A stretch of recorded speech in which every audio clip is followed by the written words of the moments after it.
Your Pastor Mutari, my best friend. Wandirwadza mumwe wangu nongoti zorora murugare. Rest in peace Peter, Mwari ngavakunyaradze.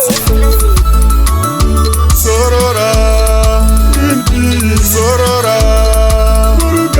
zorora, zorora, zorora, zorora, zorora, zorora. Mwari ndivo vanga vatisanganisa, rufu ndiro rwabva rwatipesanisa. Wandirwadza mumwoyo mangu kuti wandisiyawo futi mumwe wangu. Zvondirwadza kuti mwana wovatora, zvondirwadza futi kusvika muchira. Saka mumwe wangu Fox kamupita, muupenyu umo futi usapita. Zorora, zorora, zorora, zorora, zorora, zorora, zorora,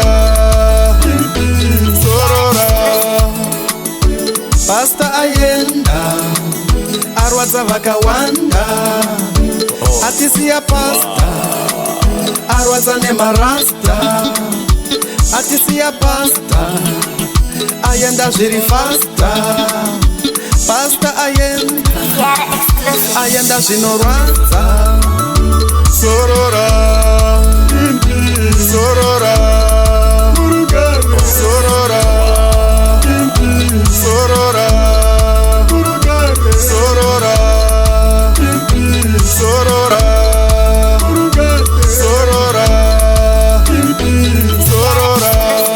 Mwari ndivo vanga vatisanganisa, rufu ndiro rwabva rwatipesanisa. Wandirwadza mumwoyo mangu kuti wandisiyawo futi mumwe wangu. Zvondirwadza kuti mwana wovatora, zvondirwadza futi kusvika muchira.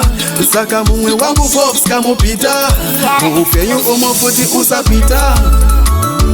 Zorora, zorora, zorora, zorora, zorora, zorora, zorora, zorora.